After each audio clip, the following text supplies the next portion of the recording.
Olá, alunos, sejam bem-vindos. É um prazer estar aqui com vocês novamente. Meu nome é Gleison e continuaremos a trabalhar com os conceitos relativos à corrente elétrica alternada da última aula, nessa última aula. Então, vamos continuar abordando os conceitos relativos a números complexos, posteriormente a impedância em circuito de corrente alternada e finalizaremos o curso. Bom, em relação à soma e subtração dos números complexos, a gente vai abordar as seguintes formas. Para somar ou subtrair dos números complexos, utiliza a forma retangular, que a gente aprendeu na última aula. Então, somando-se e subtraindo-se a parte real e a parte imaginária. Então, para somar ou subtrair um número complexo, identificamos a parte real e a parte imaginária do número complexo, como ensinei na aula passada. O A é relativo ao eixo real e o B é relativo, o que é acompanhado com J, relativo ao eixo imaginário. Então, identificada cada parte, somaremos a parte imaginária com a parte imaginária e a parte real com a parte real. Como sempre, irei colocar alguns exemplos para facilitar a assimilação da ideia. Mas, como eu relatei, a parte mais importante é identificar a parte imaginária e a parte real e realizar a operação sempre com o mesmo grupo de dados. Bom, então aqui a gente tem, vou colocar em azul, nós temos 4 números complexos. Esse aqui, esse aqui, esse aqui, esse aqui, certo? Z1, Z2, Z3, Z4. Bom, diante disso, a gente tem que identificar o que é a parte real e a parte imaginária. Então, a parte real é o que não está acompanhado com o J, certo? Então, tudo que não tiver acompanhado com o J é a parte real. E o que tiver acompanhado com o J é a parte imaginária. O macete para assimilação desse dado é justamente isso. Então, a parte real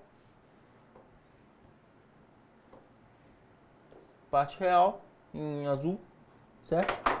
E a parte imaginária em verde, ok? Bom, então, para o Z1, então, fazendo a soma de Z1 e Z2. Z1, eu vou sublinhar melhor. Então, eu tenho a parte real. Em preto, a parte imaginária, ok? Bom, fazendo a soma entre Z1 e Z2. Então, Z1 e Z2, eu tenho a parte real aqui, ó, e a parte imaginária aqui, certo? Perdão, a parte real e a parte real. Então, 10 mais 5, que é a soma da parte real, e agora eu vou fazer a mesma operação com a parte imaginária, que no meu caso aqui é 10 e 4. 10, fazendo a soma 10 e 4. Então, 10 mais 5 dá 15, 10 mais 4 dá 10 mais 4, 14, J, ok? Então, fazendo a soma entre Z3 e Z4. Aqui eu tenho a parte real, aqui eu tenho a parte imaginária. Aqui eu tenho a parte real, aqui eu tenho a parte imaginária, certo? Fazendo a soma entre Z3 e Z4, então menos 5 mais menos 4, então mais e menos, então menos 5, menos 10. Então, fazendo a soma aí, vai dar menos 15. A parte imaginária, 15 e 20. Então, mais 15, mais, menos 20. Então, mais 15, mais menos 20. Então, dá menos 5, J. Ok? Bom, tem mais 2 exemplos. Z2 e Z1. Então, Z2, eu tenho a parte real e Z1, a parte real, certo? Então, 10 mais 5, 15.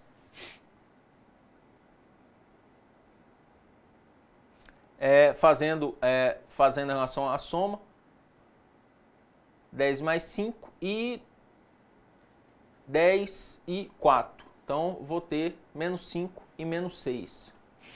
E Z2 e Z3. Z2 é 5 mais 4J e Z3 é 5 menos 5 mais 15J, tendo o resultado final 10 menos 11J, ok?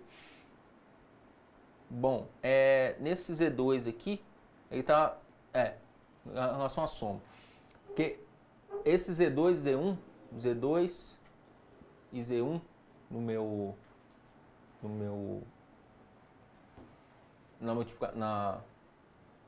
na operação aqui, ele fez a subtração, que é o que pode ser visto aqui, ok?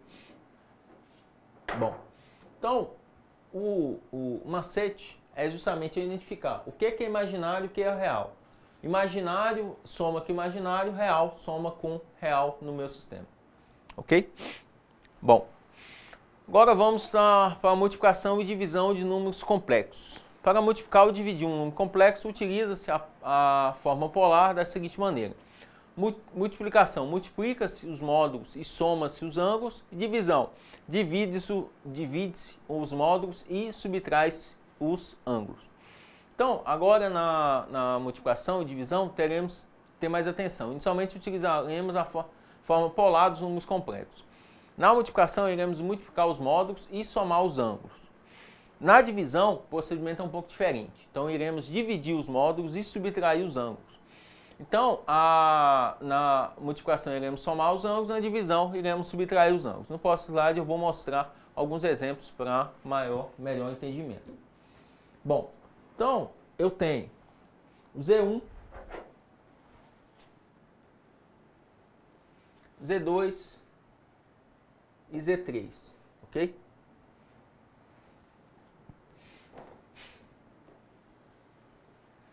Z1, Z2 e Z3.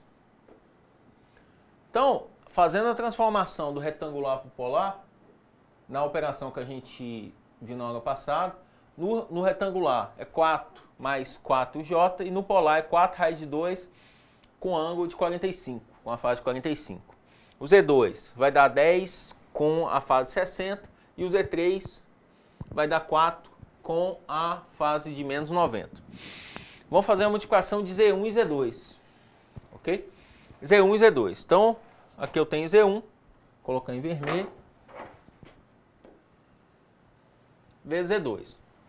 Na multiplicação, o que você vai fazer? Você vai somar os ângulos. Então, inicialmente, vou fazer a multiplicação de 4 raiz de 2 vezes 10. Eu vou ter 4 raiz de 2 vezes 10, certo? E o ângulo, 45 mais 60. Então, na multiplicação, eu vou somar os ângulos. Então, 45 mais 60, 105. 4 raiz de 2 vezes 10, fazendo a calculadora, dá 56,6. Ok? A multiplicação. Outra multiplicação. Agora vamos multiplicar Z2 e Z3. Ok? Z2. 10 com ângulo de 60 e Z3, 4 com ângulo de menos 90. Então, 10 vezes 40, vezes 4 e 60 é mais, na multiplicação é soma, só que nesse caso aqui eu tenho 60 mais menos 90, ok? Então, mais menos menos, então predomina aí o sinal negativo. Fazendo a soma desses dois aí, eu vou ter menos 30. Então, 10 vezes 40, vezes 4, perdão, vai dar 40. E 60 mais menos 90 vai dar menos 30, ok? Então, multiplicação, vocês vão ter que somar os ângulos. Na divisão que a gente vai ver agora, vocês vão ter que dividir, que subtrair os ângulos. Então, Z1 vezes Z3, certo? Z1 é 4 raiz de 2 com a fase de 45 e Z3 é 4 com a fase de menos 90, ok? Fazendo essa divisão, eu vou ter 4 raiz de 2 dividido por 4 e 45 menos 90. Então, vai ser 45 menos, o ângulo meu é menos 90. Então, fazendo o joguinho de sinal aqui, 45 menos menos mais 90, certo? Vai dar 135, que é o resultado aqui, ó, certo? Eu vou cortar esse 4, como são iguais esse 4 com esse 4, a raiz de 2, a fase de 135. Bom, o próximo que temos é Z3 e Z2, certo? Z3 vai ser 4, a fase de menos 90, e Z2 vai ser 10, a fase de 60, ok? Então, fazendo a divisão, 4 dividido por 2, que é isso aqui, e 90 menos 60, certo? Então, 4 dividido por 2, 0,4. 90 menos 60, 0, menos 150. Então, na soma, então, no caso, na multiplicação, o que vocês vão ter que fazer? Seria... Na multiplicação, você soma os ângulos, certo? Que foi feito aqui, evidenciado aqui. Ó. E na divisão, você subtrai os ângulos. A única diferença, matematicamente, a única diferença é essa, ok? Bom, então, dado um número complexo genérico, Z igual a A, que é a parte real, mais B, J, que é B, a parte imaginária, ou Z, que é sigma, a fase, o seu conjugado, o símbolo de conjugado é Z. A gente coloca Z, um asterisco. É definido mudando o sinal da parte imaginária. A multiplicação de um número complexo pelo seu conjugado tem a qualidade, tem a função de eliminar a parte imaginária, pois se eu multiplico o Z, que é um número imaginário, vezes o conjugado desse número imaginário, eu vou eliminar a parte imaginária, eu vou ficar com a parte real. Então, seja um número complexo Z igual a x menos y, seu conjugado vai ser Z igual a x menos y. Então, eu vou mudar só o sinal da parte imaginária. Então, o meu número imaginário é positivo, o conjugado é negativo, só a parte imaginária. Se o meu número inicial é negativo, o meu conjugado é positivo. Então, para obter, apenas eu troco o sinal da parte imaginária do número, ou seja, a parte real permanece igual, as imaginárias serão simétricas. Bom, a gente vai entrar agora em relação ao circuito puramente resistivo. Inicialmente pela definição. Então, um circuito é denominado puramente resistivo quando composto apenas por resistores, ou um circuito RLC, onde a reatância capacitiva e a reatância indutiva se anula. Então, R é resistivo, L é indutivo e C capacitivo. Ou seja, XL é igual a XC. Bom, então podemos concluir que se XC for igual a XL, a impedância é igual a resistência, a impedância é igual a resistência. Logo, consequentemente, o circuito é puramente resistivo, só tem resistência aplicada no circuito. A tensão aplicada é a corrente de um circuito puramente resistivo estão em fase. Isso ocorre não por existir, por não existir ou ser anulada, uma coisa ou outra, a resistência capacitiva e indutiva. Em um circuito L ou RLC, a situação da tensão e a corrente estar em fase é conhecido como ressonância. O estudo da ressonância de um sistema, de um circuito, né, é importante quando trabalhamos com o fator de qualidade. Bom, então a expressão na forma polar com relação à relação de fase apropriada entre a tensão e a corrente de um resistor é ZR igual a R, que é ZR, perdão, é igual a R multiplicado pela fase de 0 graus. Bom, então, no slide seguinte, eu vou trabalhar com exemplo, somente para facilitar essa compreensão, assimilação desse material até aqui, para ficar melhor com o entendimento de vocês. Então, a gente tem aqui, ó, colocar em azul, pedido para mim o seguinte: encontre a tensão do circuito, certo? Então eu tenho meu circuito. Aqui, obviamente, eu vou ter uma fonte, certo? Então, a fontezinha aqui de corrente alternada, ele omitiu isso para mim. Ele me deu que a corrente é igual a I igual a 4 seno ômega T mais 30. A resistência é 2 ohms e eu preciso da tensão, certo? Então, vendo aqui, eu tenho a tensão, eu preciso da tensão, eu tenho o Z, que é a impedância resistiva, esse é um circuito puramente resistivo, e tenho a corrente, foi me dada a função da corrente no meu circuito, certo? Essa corrente, eu tenho 4 seno de ômega T mais 30. Então, o fasor meu, que é I igual a 0,707 vezes 4, certo? Mais o ângulo. Então, eu vou ter esse resultado aqui. 2,828 A com a fase em 30. Ok? Bom, então a fórmula em forma fasorial, que é a forma de fase no meu circuito, ela inicialmente, como é dado no meu sistema, o V, que é a tensão, o V é a tensão no meu circuito, vou colocar em vermelho. O V é a tensão no meu circuito, V igual a I e Z, que é a mesma, que é a formulinha em relação à primeira lei de Ohm, certo? Então o V é o R é a resistência, que é ZR, e o I é a corrente.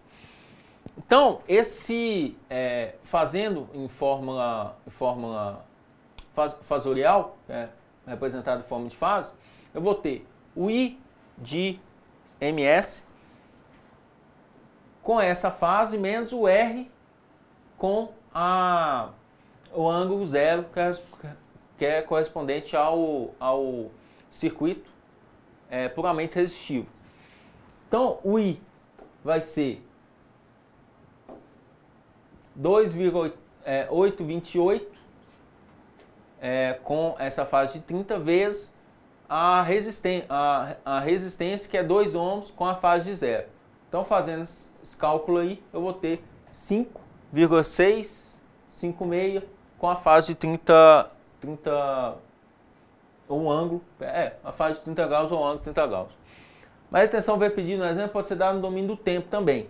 Então, essa aqui é relativo ao domínio do tempo, que é 1,414 vezes 565, o seno de ômega T mais 30, que foi o dado na função anterior. Então, fazendo essa conta algébrica aí, a gente tem 8 vezes o seno de ômega T mais 30.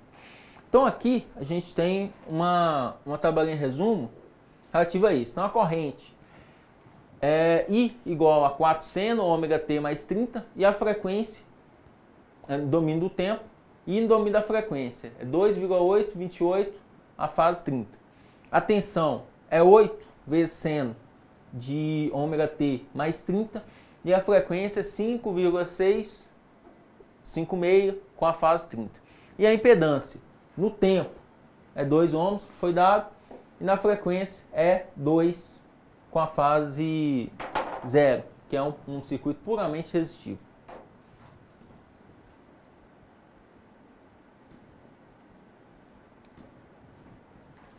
Bom, então, o circuito pode ser considerado indutivo. Então, a gente terminou a parte do puramente resistivo, a gente vai entrar na parte do puramente do indutivo ou puramente indutivo.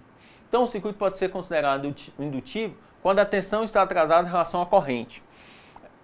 Em um circuito RLC, isso ocorre quando a reatância indutiva é maior que a reatância capacitiva. Então, em um circuito que não há ação de reatância capacitiva, temos que a tensão está 90 graus adiantada em relação à corrente. Quando essa situação ocorre, temos um circuito puramente indutivo. Então, podemos encontrar a defasagem da mesma forma que procedemos em um circuito capacitivo. Então a gente vai mostrar aqui para vocês como funciona essa dinâmica. Bom, aqui a gente tem em relação à impedância, à corrente, certo?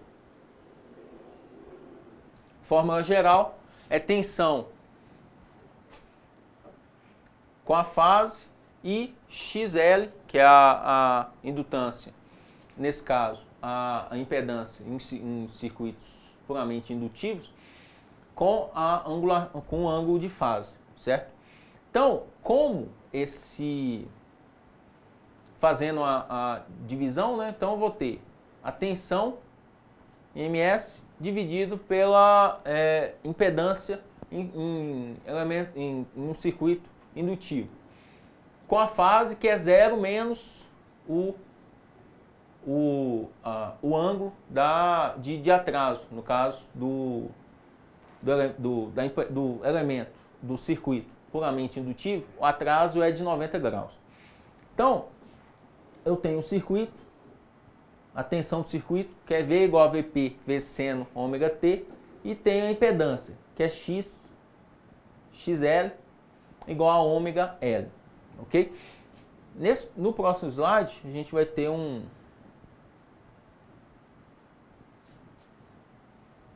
temos que a corrente do meu sistema é I igual a 5 seno ômega t mais 30. Temos que a impedância no elemento indutivo, que é representado por L, é 4 ômega, e a gente quer a tensão, que é V. Então a gente tem V, a gente tem o ZL, que é a impedância, no caso do elemento indutivo, que é igual a XL, que é igual a 4 amperes. A gente tem a corrente, que foi dado no meu sistema. Fazendo isso, a gente consegue calcular o fasor, certo? Então, é 0,70 ou 0,707 vezes 5 com o atraso relativo a 30 graus, ok? Então, eu vou ter esse valor aqui, que é 3,535 amperes com a fase de 30 graus. Então, a tensão em forma fasoidal é o quê? U igual a RI, certo? Então, eu tenho no domínio do tempo, vai ser I com atraso vezes XL com o atraso. A gente sabe que no circuitos de elementos indutivos, o atraso é 90 graus. Então, o I eu tenho. Foi calculado aqui atrás. Deixa eu tirar um pouco de informação aqui. O I é esse aqui, ó.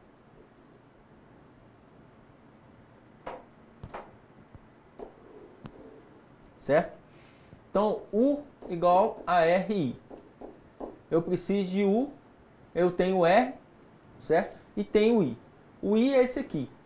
O R, como é que eu faço o cálculo de R? Não preciso fazer, foi dado, que é 4. Com atraso, como é um circuito com elemento indutivo, com atraso 90 graus, ok? Então o I, eu tenho um atraso de 30 e o elemento resistivo, eu tenho um atraso de 90. Fazendo a multiplicação, lembrando da propriedade de relação à multiplicação, o que eu faço? Eu vou fazer a multiplicação, vou colocar em vermelho, eu vou fazer a multiplicação da parte real, que é 3,537 vezes 4, e em relação ao ângulo eu vou fazer o quê? A soma. Então 90 mais 30, eu vou ter isso aqui, certo? Bom, então, só fazendo um resuminho, a gente tem a corrente, foi dado, que é 5 vezes seno ômega t mais 30. A tensão, que no domínio do tempo, é 20 vezes seno ômega t mais 120, que é o que a gente achou aqui. A impedância foi dado no sistema, que é 4 ohms, que é a resistência. E tem o domínio da frequência, que a corrente vai ser 3,535 com a fase de 30, que é isso aqui, certo? A tensão vai ser 14,4 com a fase de 120, que é isso aqui. E a impedância vai ser 4 com a fase de 90. Por que a fase 90? Somente porque como se trata de um circuito indutivo. Então o atraso é de 90 graus, ok?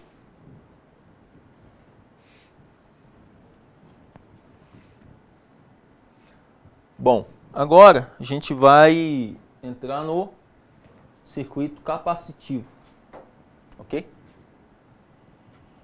Pedaço aqui indo. Então vamos para o circuito capacitivo. Então o circuito pode ser considerado capacitivo quando a tensão está atrasada em relação à corrente. Em um circuito RLC, isso ocorre quando a reatância capacitiva é maior que a reatância indutiva. Então em um circuito onde a reatância indutiva é zero, temos que a tensão está 90 graus atrasada em relação à corrente. Quando essa situação ocorre, circuito a gente pode falar que o circuito é puramente capacitivo. Bom, como I está adiantado 90 graus em relação a V, a fase associada à corrente deve ser 90 graus positiva. Para que essa condição seja satisfeita, o ômega C deve ser igual a A menos 90. Então, no próximo slide, irei trabalhar um exemplo com isso para vocês entenderem melhor o conceito abordado. Bom, voltando, a gente tem o ângulo, ou o circuito, certo? O que me foi dado no circuito? A corrente, a tensão e a impedância, que é 2 ohms, certo?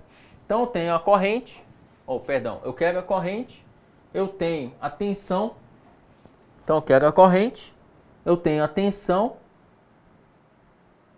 foi me dada a tensão, fator de tensão no domínio, né, de tempo, e depois o domínio da frequência, e eu preciso, e foi me dado também a impedância, que são 2 ohms. Então, inicialmente em relação à tensão, né, fazendo o fasor, a gente vai ter isso aqui, que é 15 seno de ômega t, certo? Então, seno de ômega t, 0,707 vezes 15, que é o valor nosso aqui. Fazendo essa multiplicação, 10,605, ok? Com um atraso de 0, com a fase de 0 graus. Achando a tensão minha e com a resistência, eu posso utilizar a primeira lei de Ohm, certo? U igual a RI. Então, a corrente vai ser U dividido por R. Então, U dividido por R. Você isolando a corrente aqui, passando esse R aqui, multiplicando, então U dividido por R, ok? No caso, U é nossa tensão, nosso fasor, que foi encontrado aqui, ó, vou colocar em verde, 10,605 com uma fase 0, dividido por a impedância, que é o ZC, que no domínio da frequência são 2 ohms com a fase de menos 90 por causa do atraso do elemento capacitivo. Fazendo essa divisão, eu vou encontrar que a corrente minha é 5,303 ampere com a fase de 90. E a corrente no domínio do tempo, a gente tem 1,414 vezes 5,303 seno de ômega t mais 90. fazendo essa multiplicação, a gente vai ter 7,5 vezes seno de ômega t vezes 90. Bom, da onde que saiu esses valores? Deixa eu apagar aqui para tirar um pouco de informação.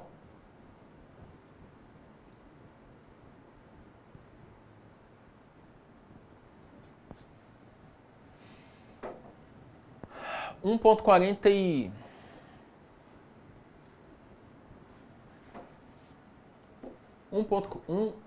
1,410 vezes 5,303, certo? Fazendo a multiplicação desses dois termos, eu consigo 7,5 seno de ômega t, ok? Bom, terminado isso, em relação à corrente, domínio do tempo, a gente pode fazer o mesmo gráfico. Então, a corrente é 7,5 seno de ômega t mais 90, a tensão é 15 seno de ômega t, a impedância foi dada no meu sistema, que são 2 ohms, esse é no domínio do tempo. Aí tem o domínio da frequência, que a corrente foi o que a gente achou aqui, 5,303, certo? A tensão que a gente achou aqui, 10,605, e a impedância foi utilizada aqui, certo? São 2 ohms, e como por ser um elemento capacitivo, existe um atraso de 90 graus, o que é evidenciado aqui, 90 graus no meu circuito, ok? Bom.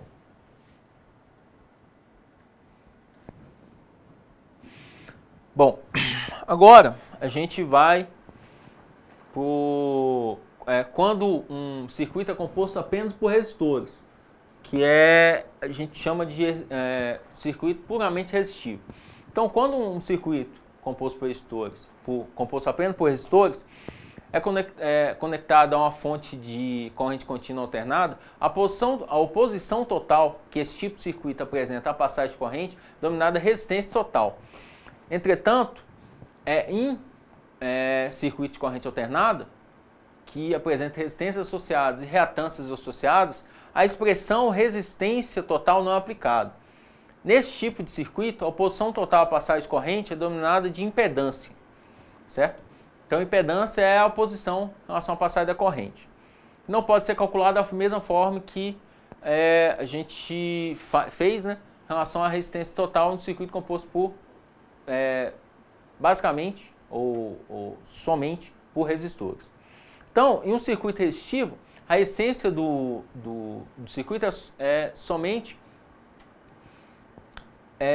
a dificuldade que os elétrons, relativa somente à dificuldade que os elétrons encontram para circular pelo material. Essa resistência pode ser medida utilizando o ohmímetro. O ohmímetro é um aparelho que faz essa medição em relação à resistência. Ohm vem de resistência e mímetro vem de equipamento. Então, o ohmímetro faz a medição em relação à resistência de um equipamento, de um sistema, de um pedaço de barra de ferro, enfim, de um material. Então, nos circuitos indutivos, a resistência total do circuito não pode ser medida somente por um ohmímetro, pois além da resistência ôhmica, que a bobina oferece passagem de corrente, que é a resistência de valor muito baixo, existe também uma corrente de alta indução que se opõe à corrente do circuito, dificultando sua passagem. Dessa forma, a resistência do circuito vai depender, além de sua resistência ôhmica, da indutância da bobina e da frequência da rede, pois essas são grandezas que influenciam no valor da corrente de alta indução. Bom, no circuito capacitivo, a resistência total do circuito também pode ser medida por ohmímetro, porque a mudança constante do sentido de tensão da rede causa uma oposição à passagem da corrente elétrica no circuito. Nesse caso, a resistência total do circuito vai depender da frequência e da variação da polaridade da rede e da capacitância do circuito. Bom, agora a gente eu vou fazer um resumo, né, de circuitos relativos a resistores e capacitâncias. Bom, então a gente tem aqui, temos três tipos de circuitos: os resistivos, os indutivos e os capacitivos, certo? Os resistivos, a grandeza é a resistência. Os indutivos, a grandeza é a reatância indutiva. E o capacitiva, a grandeza é a reatância capacitiva. Os símbolos de R, a gente viu em corrente contínua. XL, que o L é relativo à indutância. E XC, que é relativo à capacitância. As unidades, como são resistência, todas são relativas a ohms, ok? Bom, representação, todas os símbolos de ohm. Bom, aqui que a gente faz a diferenciação. No caso do circuito resistivo, a gente aplica a lei de Ohm. U igual a R, I. O R, isolando, fica U sobre I, certo? Isolando o R aqui, a gente passa o I, estava multiplicando, passa dividindo, certo? Então, U igual a RI. Na reatância indutiva, a gente estudou, vai ser 2πfL, certo? Que é 2π, a constante, o π é 3,14, 2 multiplicado por π, vezes a frequência, vezes o indutor, a indutância.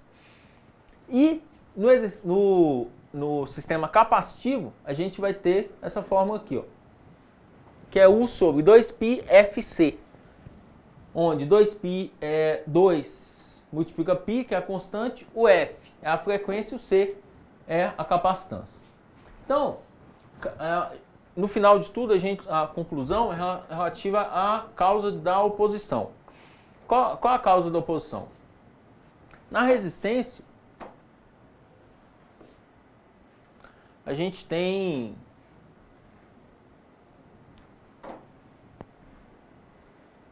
no caso do circuito resistivo, a gente tem a resistência do material usado.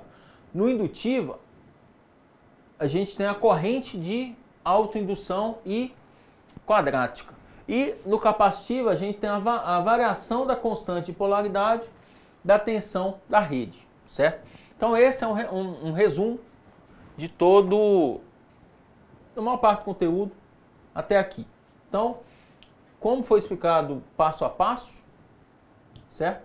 Em relação a cada circuito, resistivo, indutivo, capacitivo, e fizemos exercício de cada parte, certo? Então, esse é um resumo.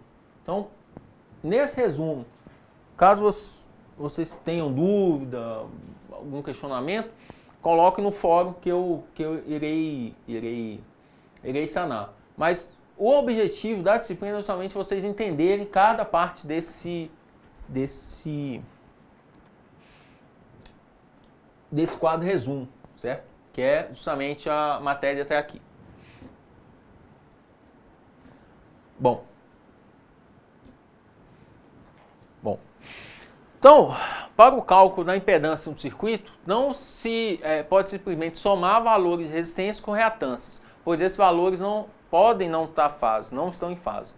De acordo com o tipo do circuito, são usadas equações distintas para dois tipos de circuitos, em série ou em paralelo. Nos circuitos em série, pode-se ter três situações: resistor, indutor, resistor, capacitor, ou resistor, indutor e capacitor simultaneamente.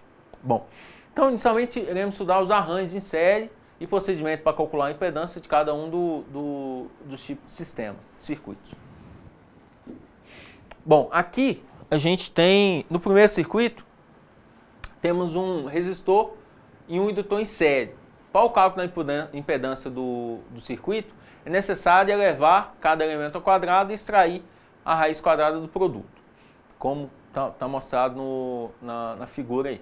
Então, no segundo circuito, temos um resistor e um capacitor em série. O procedimento para o cálculo da impedância total do circuito é o mesmo adotado no circuito que possui resistor e indutor em série. Levar cada elemento ao quadrado e extrair a raiz quadrada do produto. Bom, aqui a gente tem em série um circuito RLC, certo? Esse circuito RLC, eu tenho a resistência, eu tenho a indutância, certo? E eu tenho a capacitância. Como é que eu faço o cálculo da impedância total desse circuito? Fazer o cálculo, o Z, que é a impedância total, vai ser, seguindo essa formulinha aqui, ó, o XL menos o XC elevado a 2, mais o R elevado a 2, a raiz quadrada disso tudo aí, certo? Então, fazendo para eu calcular em um circuito RLC, então o circuito RLC, o que é um circuito RLC? Esse é um exemplo. Um circuito com resistência, com indutor e com capacitor, certo? Em série. Então, para eu calcular a indutância total desse circuito, eu utilizo essa formulinha. XL menos XC elevado a 2, faço a subtração elevado a 2, mais a resistência elevada a 2. O produto de estudo, o resultado de estudo, eu tiro a raiz. Ok? Bom.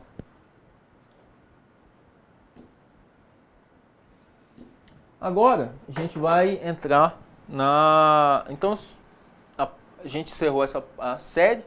Agora a gente vai estudar os circuitos em paralelo, que pode também ocorrer três situações distintas.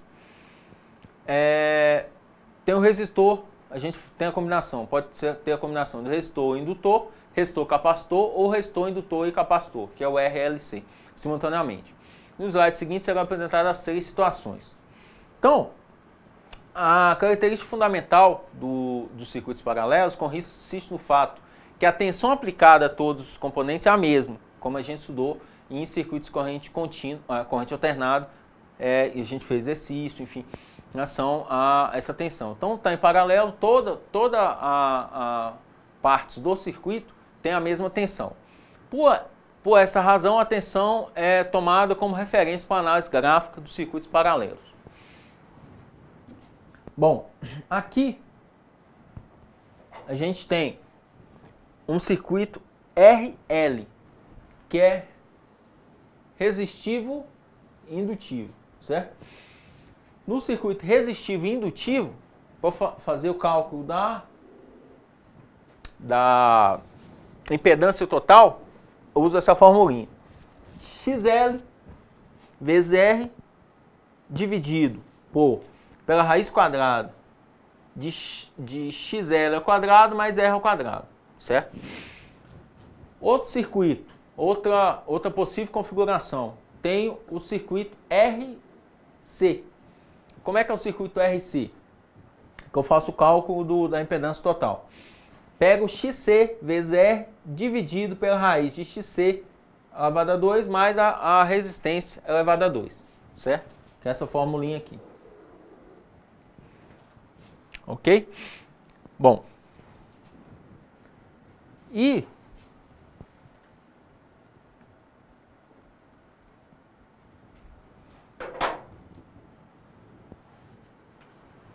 vamos para a última configuração, certo? Qual é essa última configuração? O circuito RLC em paralelo. A gente tinha o RLC em série, agora a gente tem o RLC em paralelo. O que esse circuito RLC em paralelo nos mostra? Então eu tenho a resistência, o indutor e o capacitor. Como é que eu faço o cálculo da impedância total desse circuito? Aplicando essa formulinha aqui, ó. Certo? Então, é 1 sobre R elevado a 2 mais a subtração do inverso de XL menos XC elevado a 2. Ok? Bom, a gente vai fazer um exercício relativo justamente a esse circuito RLC, que é o circuito mais importante, mas em relação aos outros, eu até vou disponibilizar um material. São os outros, é pura aplicação de fórmula. Então eu vou disponibilizar alguns exercícios somente para vocês treinarem essa parte que é justamente o cálculo da impedância total do circuito. Bom, então para encerrar a aula, iremos fazer um exemplo para aplicar a metodologia estudada para o cálculo da impedância. Para a complementação dessa aula, eu irei disponibilizar também um vídeo relativo ao tópico potência em corrente alternada, encerrando assim a ementa da disciplina. E também disponibilizarei alguns exercícios relativos a essa parte de indutância, entendeu? Mais esse que eu irei fazer, ok? Bom, nesse exercício, o que a gente vai calcular o quê? Colocar em vermelho. O que a gente precisa, na verdade, né? Eu tenho esse circuito, a gente sabe que a fonte está em corrente alternada, certo? E, além da fonte estar em corrente alternada, eu identifiquei aqui, ó, uma resistência, um indutor e um capacitor, certo? Então, eu vou colocar em azul. Então, a resistência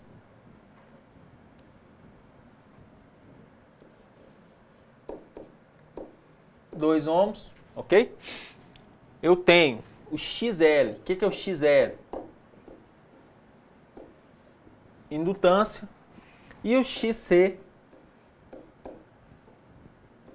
8 ohms também, a capacitância. Bom, para eu realizar o cálculo relativo à indutância total desse circuito, eu aplico, vou colocar em verde, essa formulinha aqui, ó, como foi ensinado por vocês lá. 1 sobre R ao quadrado mais 1 sobre XL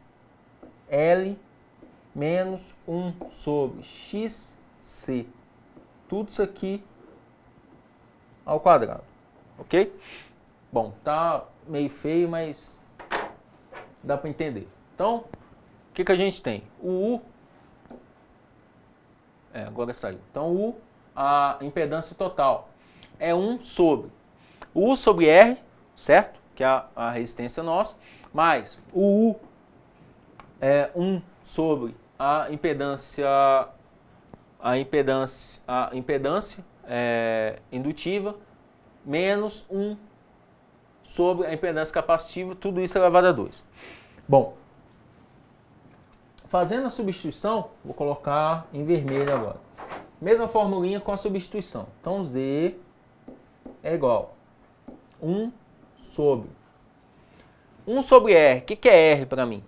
1 sobre 2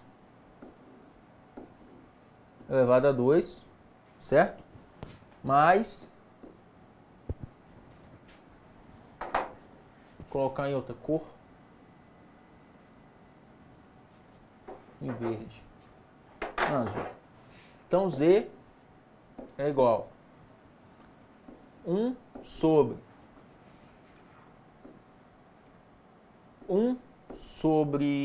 2 elevado a 2 mais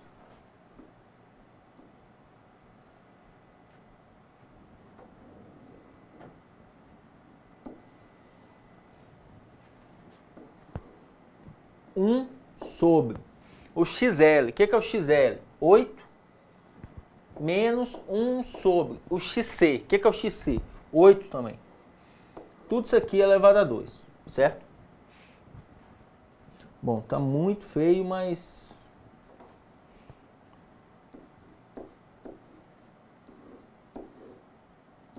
melhorou um pouquinho, né? Então, o Z, eu vou aplicar a fórmula. Então, é 1 sobre R, o R no meu caso é 2, elevado a 2, mais 1 sobre XL, o que é o XL? 8, e 1 sobre XC, o que é o XC? 8. Tá, 1 sobre 8 menos 1 sobre 8, isso aqui vai dar 0, né? Então, 1 sobre 8 menos 1 sobre 8 é 0. Então, vindo para cá, ó, 1 sobre 2, essa continha aqui, 0,5 elevado a quanto? 2, certo? Então, é 1 dividido por 0,5 elevado a 2. 0,5 elevado a 2 dá 0,25. 1 sobre 0,25 dá a quantia de 4 ohms, certo? Então, a resposta aqui, 4 ohms, ok? Então, fazendo o resumo, certo? Resistivo, indutivo, capacitivo, certo? Eu preciso calcular a resistência total. Como é que eu faço o cálculo da resistência total? Slides passados eu passei a fórmula para você, que é essa aqui.